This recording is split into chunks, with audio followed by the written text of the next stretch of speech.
Hi everyone, I'm Shelley and you're watching There's No Place Like Home. I'm back with another Question the Narrative video, and today's topic is exploring the possibility of a first-century rapture.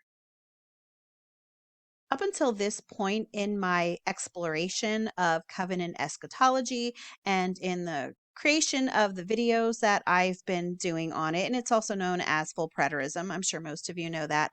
I have been approaching the verses that are typically ascribed to the rapture in the point of view that those verses are actually referring to the resurrection, and that it was more of a symbolic significance when it comes to the portion about rising to meet Jesus in the air, and all of the symbolic language like the clouds and all of that.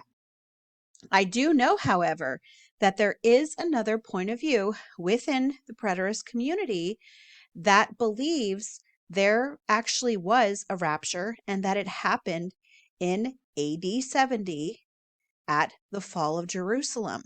And so that's what I wanted to talk to you about today, because it's not something I have ever explained here, at least not that I can remember. And I'm going to say that when I talk about this today, and also I will talk about the alternative possibilities, I'm not saying that either one is correct. I'm at the point now where I'm still new enough in my exploration of this topic that I don't really have very strong feelings one way or the other as of yet. I've been approaching it more from a symbolic point of view simply because most of the books that I've been reading have been coming from that point of view, and that is actually called the CBV view.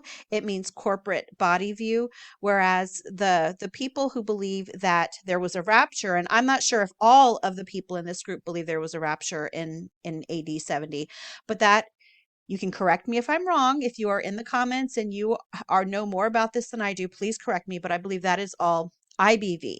So that would be the individual body view when it comes to the resurrection. But the reason that I was prompted actually to do this video finally, after all this time, is because someone did leave a comment. I don't know why it will not let me. It's not letting me go on it. Come on. Ugh, my computer has been driving me crazy lately. Okay, I don't know. Anyway, I'm going to read this comment to you, and this is why I actually did say, okay, you know what? It's time to do a video about this. This is from A.M. Perez, and A.M. Perez said, "You're most of the way there.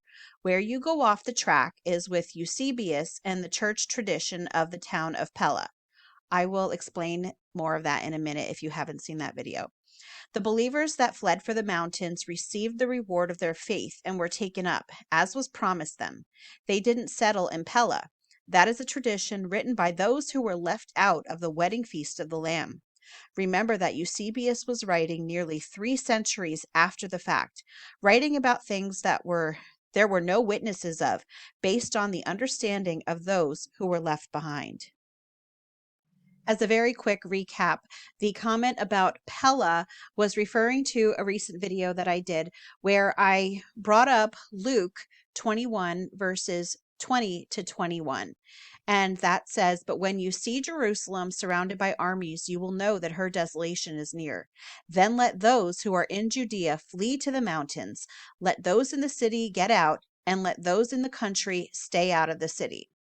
So there are historical accounts that the Christians did just that. When they saw the armies surrounding Jerusalem around 66 AD, they fled and they went to a town called Pella, which is in Jordan today.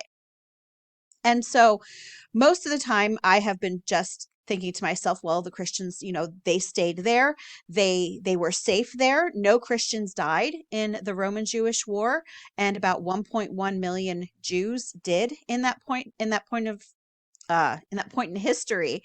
So that would have made sense. They did exactly what Jesus told them to do. They fled and they went to Pella. Now, the author of this, A.M. Perez, believes that they didn't settle there. They didn't stay in Pella. From what I can understand from the way that this is written, they believe that the believers were raptured. and that they were no longer there. Because, yes, we don't have biblical accounts of the Christians leaving and going to Pella. They are based on historical accounts.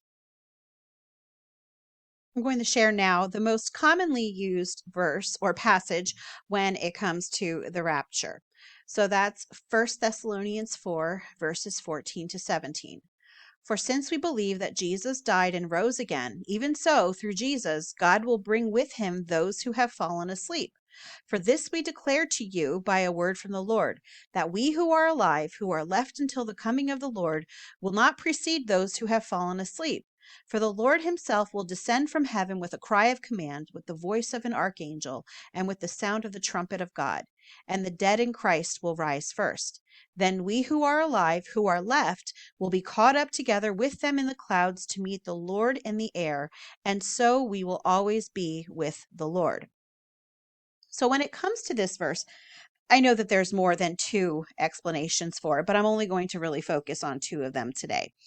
And the first one is that the one that I have mainly been focusing on is the view that this resurrection, and actually this is a preterist view, that this is actually referring to the resurrection, not a rapture, and that this happened in AD 70, and that the language used, like we'll be caught up together with them in the clouds to meet the Lord in the air, is symbolic language. One example specifically is that in the clouds means in glory, and that is specifically what this verse is talking about, not a rapture, but it's about the resurrection.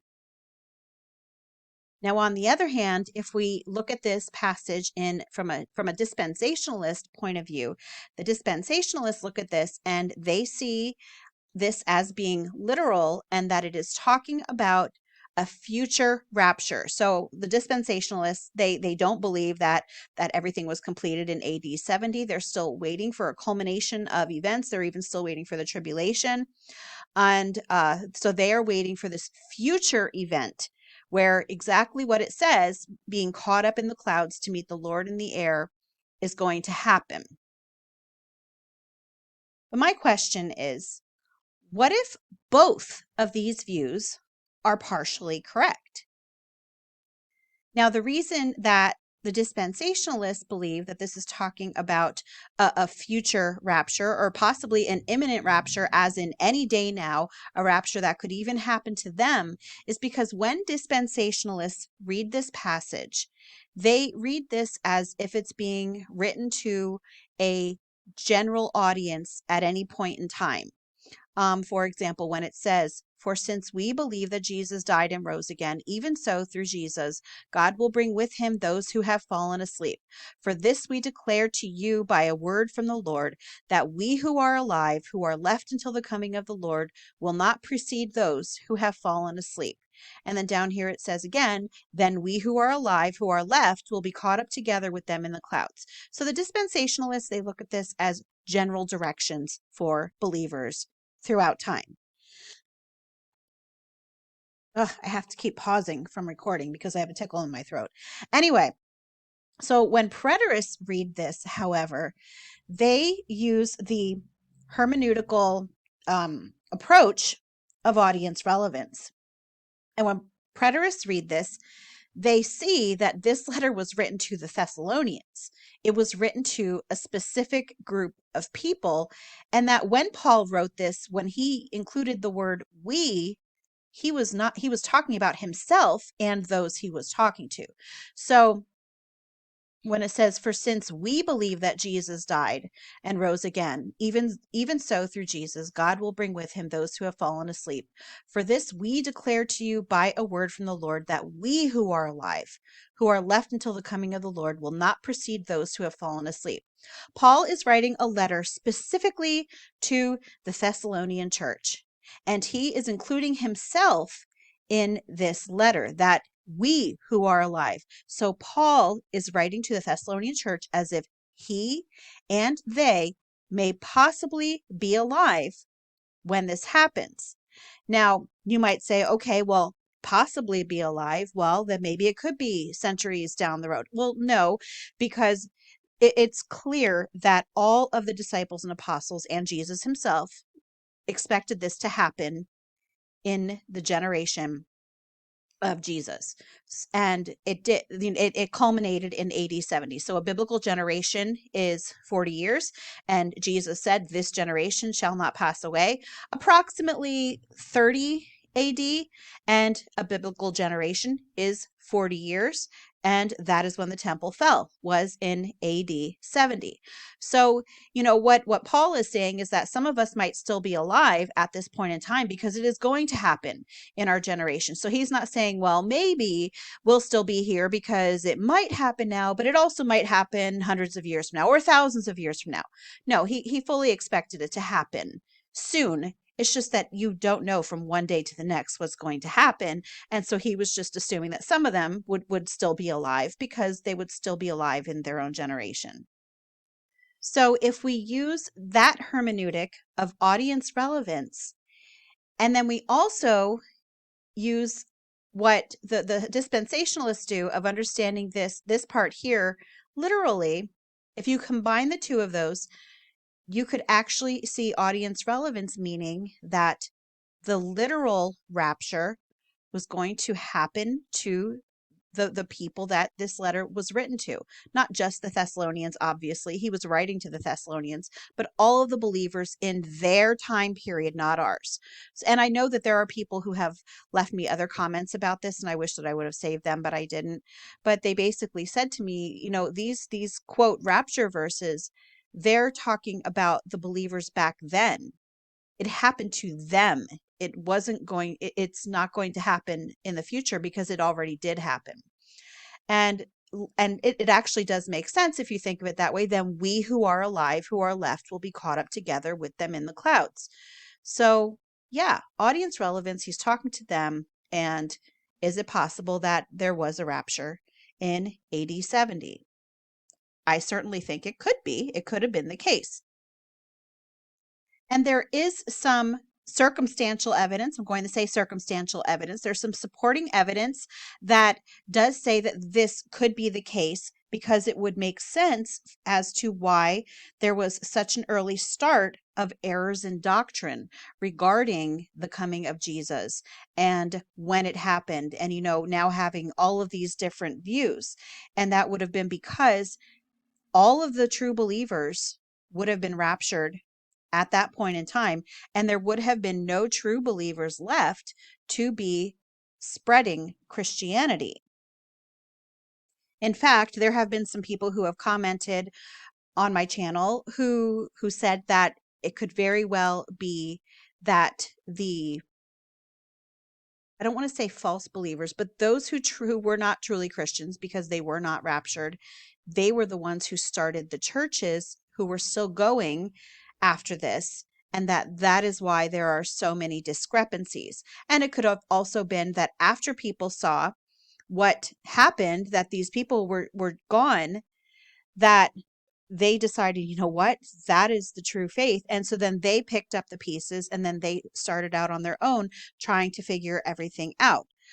I mean, it's a possibility. I'm not sure. Now, one thing that I would point out is that with Josephus and Eusebius and all of these other historical accounts, you would think that there would have been some sort of history saying, hey, all of these people just vanished after AD 70.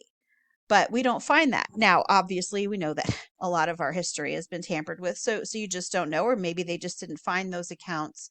But it's certainly something worth thinking about. Actually, is this the comment? Oh, no, he doesn't say it. But someone else left another comment that was saying that that's because the churches that were started after this point in time weren't started by the people of the true faith. So I hope that makes sense. Someone also left a comment. I wish that, again, I would have saved it because I couldn't find it later, where they were asking, well, if all of these things did happen in AD 70, why do we not have an account, a biblical account that, yes, all of these things that were prophesied all came to pass? And that this could possibly explain that, because there were no Christians left to testify in order to do that. There's an excellent book called Final Decade Before the End, Jewish and Christian History Just Before the Jewish Revolt, written by Edward E. Stevens. And he wrote this book through the perspective of what I would call an IBV perspective, the individual body view.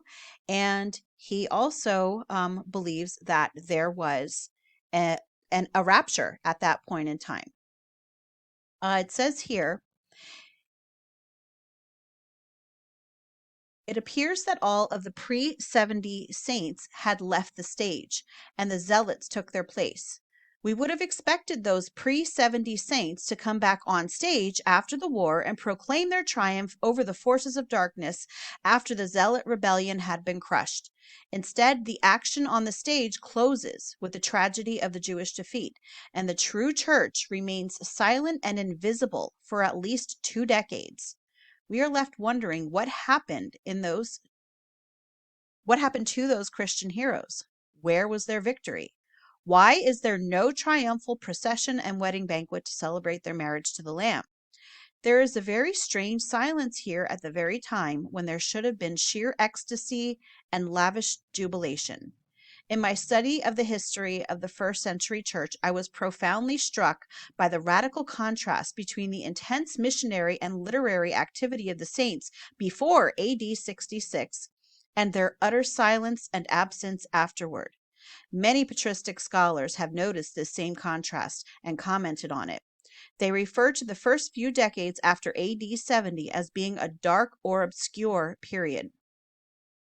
John A.T. Robinson compares it to a train entering a tunnel. When it finally reappeared out of the tunnel, it had undergone some significant changes, but we are at a loss to know how and why those changes occurred. There are no writings from any of the pre-70 saints to tell us what happened during that tunnel period. The church historians refer to this as a strange or awkward silence. At the very time when those pre-70 saints should have been dancing in the streets and shouting from the rooftops about what they had just seen, heard, and experienced at the Parousia, we instead have nothing but silence. They left the earthly stage never to reappear.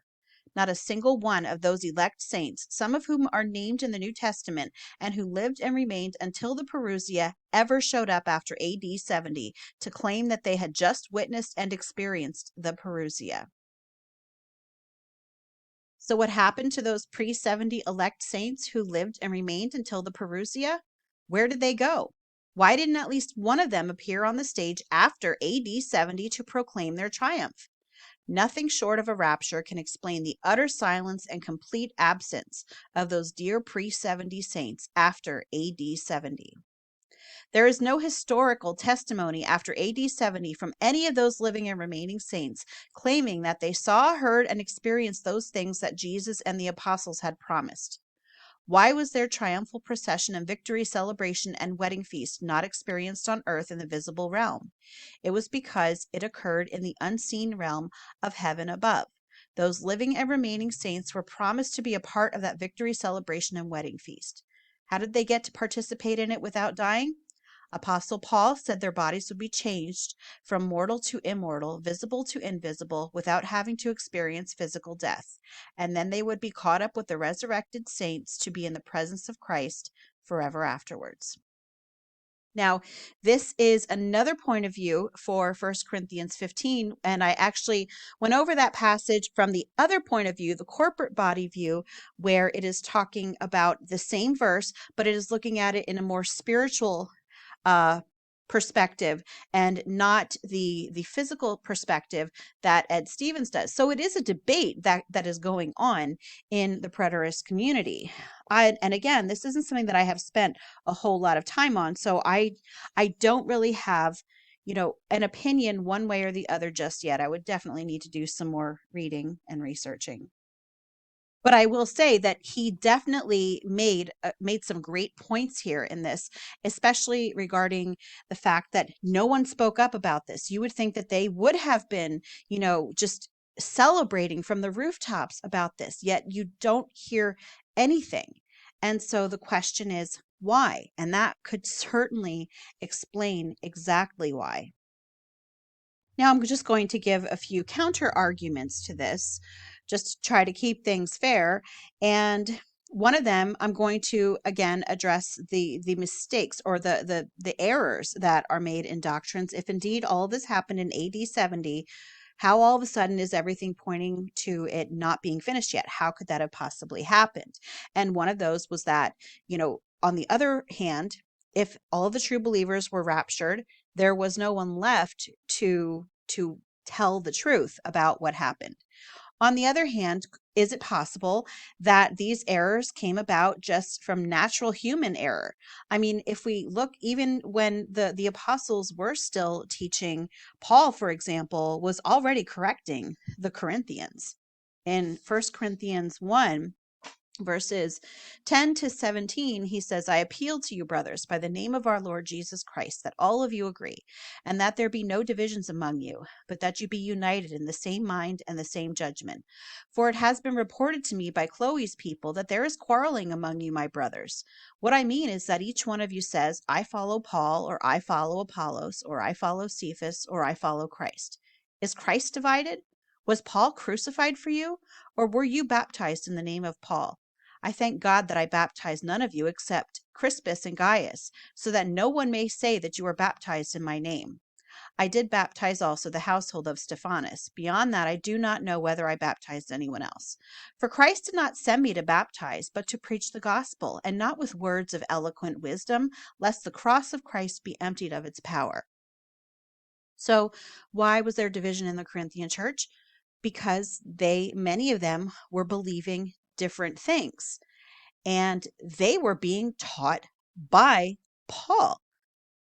And this is only one example. There are several examples of the churches in the New Testament having to be corrected because they were believing wrong doctrines, and they had the very disciples and apostles in their midst teaching them. So just imagine how it would be, once these disciples were no longer on the world, rapture or through death, who then, if they were already having issues when they were still there doing it, and they were the original apostles and disciples, it would be so easy for those doctrinal errors to pop up because we're human.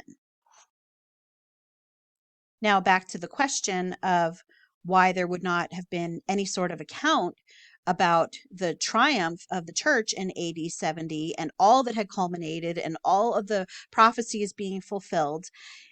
One could say that it is possibly because the contemporary church would have known it. Those true believers would have known exactly what happened in the fall of Jerusalem because they understood Scripture and they understood the prophecies, because let's remember, the prophecies were written to them. We were not the intended audience. So when we read things from our own 21st century Western perspective, we're not going to get it all right because we're not looking at it the way that the original authors and receivers would have understood it, because we just don't think the way that they did at that point in time. So they would have understood it, and it's very possible that they just would not have needed the written confirmation because all of the prophecies were already completed. And the last argument I'm going to bring up today that some people might use to argue that there was no first century rapture of the true believers is because if you look up the deaths of the apostles, now some of it is based on tradition, some of it has strong historical evidence. Now, what I'm finding that's interesting though is that those who have strong historical evidence are those who were martyred before 70 AD. So that does lend some credence. Here we have the Apostle James, and it says that the date of his martyrdom was 44 to 45 AD. And it gives a probability rating, I believe, for the way that they died, or I just wish that there was a probability rating for the years. But anyway, then the Apostle Peter in 64 AD would have been his martyrdom. And that, again, this has an A, this has an A.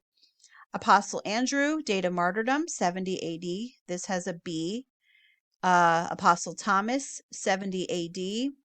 And this gives a B, well, concerning his martyrdom. Apostle Philip, 54, Apostle Matthew, 60 to 70 AD. So you might be looking at all this and thinking, okay, well, these disciples all seem to have been martyred pre-70 AD, so it's possible. But then we come to Simon the Zealot, and this says 74 AD, and this has a B rating. Then we have Judas Thaddeus, 72 AD, probability rating a C. This one, Apostle Matthias, is a 70 AD, but that's a D. But now we have the Apostle John, and 95 AD is what it says for John. Apostle Paul was 69, so that was also before 70. So as you can see, some of these disciples, at least traditionally, are thought to have still been alive after the destruction of Jerusalem. And so if these were accurate, then that would argue against a first century rapture. Now, I did actually email the authors of the book, but I just did it like today. So I didn't expect anyone to get back to me, but I did email the address that it was included in that book. And I'm hoping that they get back to me, and I just asked them what their thoughts are on these dates that it gives, because actually in this book, he gives a very good rundown of the years that the New Testament books were written, and he explains like so in such a detailed manner of how he came to the years for when the New Testament books were written. So he's very meticulous. So I'm just curious if he does have an opinion on these historical records that say that some of these disciples died or were martyred after 70 AD. But anyway, that's all that I have for you today. If you like this video, give it a thumbs up. If you haven't subscribed and would like to hear more of what I have to say, I would love if you would do that. If you have any questions or comments, you can leave one down below. And if you like my work and would like to become a channel member, I will leave a link in the description box for that as well. Or you can just click on it right on my channel page. And I hope you have a great day.